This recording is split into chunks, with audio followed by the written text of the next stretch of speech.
City Showcase. Welcome to Fashion News Live. I'm your host, Rocco, and we are here in Kingston, Jamaica. I'm standing in front of Devon House, and Norma is waiting to give us an exclusive tour of the Devon House. After that, I'm gonna stop in and get some of their world-famous ice cream. I am super excited to try it, and I'm even more excited to show you. Let's go inside. Hi, my name is Norma. I'm a tour guide at Devon House. I've been working here for 24 years. I'd like to take you on a historical journey through Devon Great House. This is a photograph of Mr. George Stibel. His father was from Germany, his mother a Jamaican, and he was born in 1821. And he built his house on Devon Pen in 1881. Cost him only £10,000. Lived here for 15 years, died 1896, and then in 1967 the government bought it. 68 they had the National Gallery, 1982 they refurbished to its original. To my left on the wall is a picture of his wife, Magdalene. We're in the master's bedroom. The four-poster bed is original, complete with a canopy. The small bed is a day bed. They would sleep on the small bed during the day. The property was 53 acres of land. It's now down to 11 acres. There's a picture of the daughter, Teresa Stibel Jackson. German Meissen chandelier. It's made from porcelain, and that's over 150 years. Devon House ice cream is made here, and it's the best ice cream in Jamaica. And I think it's the third best ice cream in the world. So you can't come to Devon House and not having an ice cream cone. There you are. Whoa. How are you? Nice to see you again. Tell me a bit about the Devon House. When was the Devon House established? Okay, it was built by Jamaican first black millionaire, George Stibel. He got shipwrecked and ended up in Venezuela. So that's where he got his wealth, by taking a chance on this abandoned gold mine. And he found gold and came back and invested in properties. You know what? He bought 99 properties. Because at that time, you couldn't own 100 or more. No, you right? couldn't. Right, you couldn't. And he chose the property that was known as Devon Pen. And when he finished built the house in 1881, he called the house Devon House. Oh, wow. Is Devon after someone else's The name? area was known as Devon Pen. You have animals. It was like, most time you hear pen, it's where you have animals, right? Now, when I was looking up the Devon House online, they said that ice cream was very popular here. Yes. Is that correct? Yes. Well, I'm gonna go grab some ice cream and I'll let you continue with your tour. Thank you so Right. much.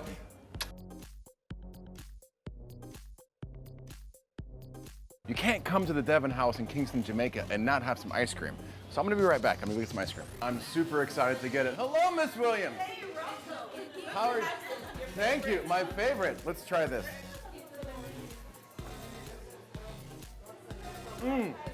That's amazing. The ice cream here is to die for. So I'm gonna enjoy this ice cream. Thank you so much. My next stop is the Bob Marley Museum. So come join me, man. We're gonna go to visit Bob Marley Museum. I'm standing in front of the Bob Marley Museum. We're gonna go inside and really try to get a flavor of Bob Marley. Come inside, come on. Look, we have Bob Marley paintings here. This is the main courtyard of the Bob Marley Museum. You're gonna see all different types of images here on the wall. We have Bob Marley and his children. We're not gonna be able to film inside the house because they're really protective of who they let in the house. But I wanted to give you guys an outside perspective so you get the vibe of Bob Marley.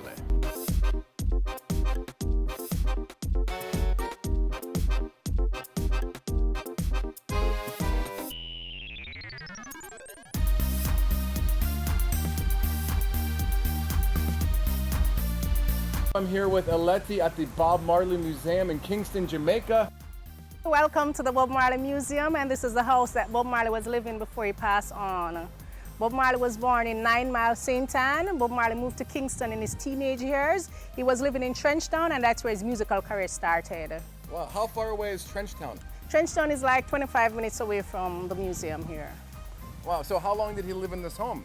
Okay, he bought this house in 1975 from Chris Blackwell, who was his manager at the time, and he died in 1981. Wow, and then how did Bob Marley die exactly? Okay, Bob Marley died from cancer, lungs, liver, and brain cancer. My gosh, Yes. Is that because of? Actually, it is said that Bob Marley was playing football. Football was his favorite sport. He was playing football. He got his big toe injured. When he got his big toe injured, he didn't take it really serious. And when he went to the doctor told him that he had a form of melanoma cancer.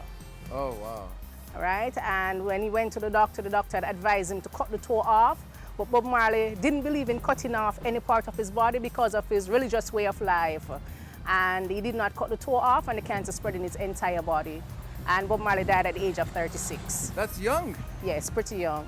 Wow. When I listen to Bob Marley, it seems like he has such a strong message in maybe living life, and there's a lot of political things there about maybe not going to war or whatever. It seemed like he had such a passion just for humanity, to be a good person, to live a good way of life, and I guess this was rooted from his religion. Is that right? Well, that is true, because the Rastafari way of life is to speak about love, and you know love is the ultimate, and without love, love conquers all. Right. Love is the greatest gift to life. Thank you so much for your time.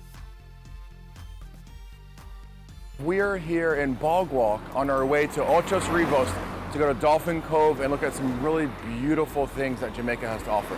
We stopped by the side of the road to get some fresh coconut and some cane. Come on, come with me. Can I have a coconut? Yes, sir. Perfect. So for 100 Jamaican dollars, you can get a freshly cut coconut, and then you drink out the juice. And it's supposed to hydrate you a lot more than water. And then they chop it up and you can eat the meat inside. What David's done here is he's actually made a spoon out of the coconut.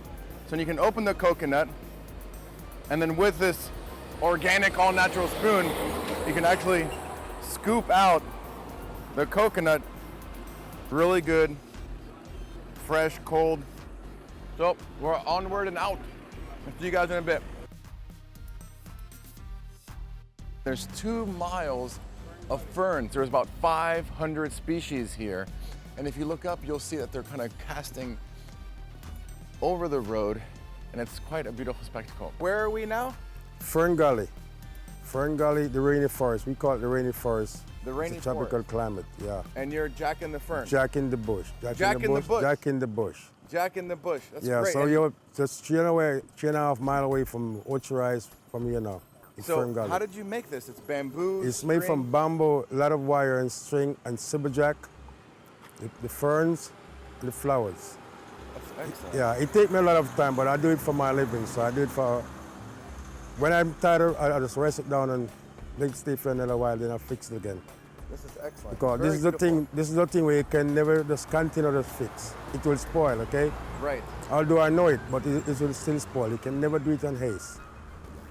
Yeah, man. It take me 4 hours to do it. My gosh. Well, thank you so Yeah, much. man. What's your name, Jack? Jack in the bush, otherwise Jack? Michael. Jack in the Bush, AKA Michael.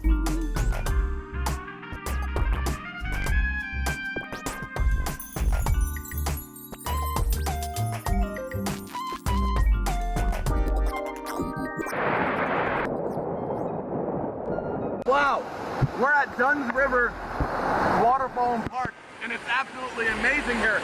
We're hiking up the waterfalls. It's refreshing. It's so hot here in Jamaica, but the water is so crisp, clean. You can probably even drink it. It actually lets out in the ocean. So I'm gonna keep climbing up.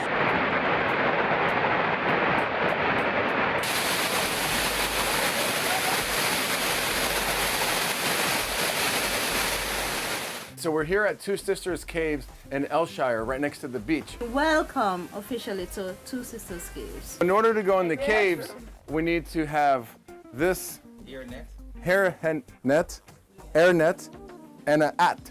My at is too small. It can be adjusted, sir. Oh, thank you. Bend down. Bend down. I don't. No, don't Woman. Oh. bend down. All right. So now I'm ready to do Two Sisters Caves in Hillshire. Come on, let's go hiking. We're actually inside of the cave. The two sisters actually died down here. So it is said that their spirits still wander or linger inside the caves. What you're looking is the actual formation of limestone. You actually see sulfur that is formulated on top of the surface. There's actually 3 main surviving marine life forms which is found down there in the caves. So you have your crabs, crayfish, and of course your freshwater fish. These caves were actually used by the slaves, but there are actually over 139 caves which is actually found here in Hillshire. So this is just one out of the 139 caves that is actually here. This has always been part of our culture. So most of what we are practicing now, from back then, this is what it has been carried from generation to generation. This side, there are carvings dating back during the time of the Taínos, which was actually discovered by our very own archaeologist here in Jamaica. So guess what? I'm going to show you one of the carvings. Now, if you look directly down there inside the box, to your bottom right-hand corner, there's an actual carving of a face. This sort of carving is known as a petroglyph. When you're in Jamaica, don't hesitate to come to Two Sisters Caves. I am here at the entrance of Hillshire Beach. Kingston is a big city like New York. Now we're on the countryside where the beautiful beaches are. Come with me as we discover Hillshire Beach. Now we're inside Hillshire, and as you see, you can get some fish. Here's some fresh fried fish. Let's go experience Hillshire Beach. Come on. What's your name? Fine. My name is Alaska Man. Alaska Man. Yeah, let us look at entertainment. Absolutely, some street entertainment right here in Hillshire Beach. Yeah, show me, show me.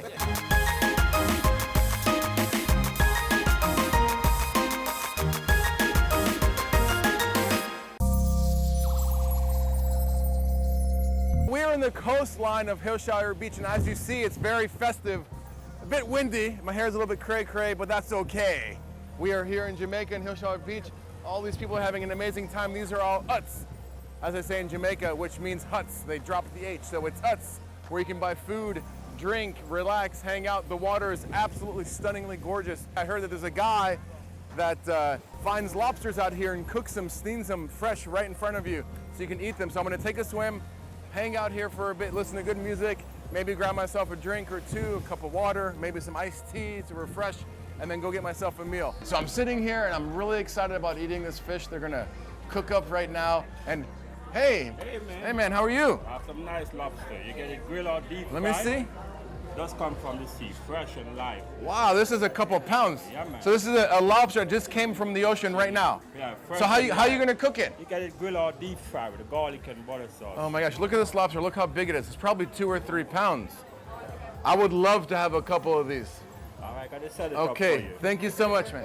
So not only am I gonna have the fish, but I'm also gonna eat lobster.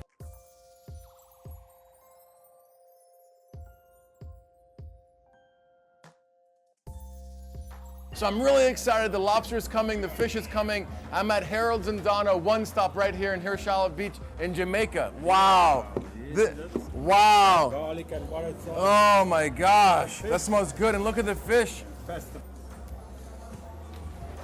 Wow. It's really good. Okay. This is the best lobster I've had in my entire life.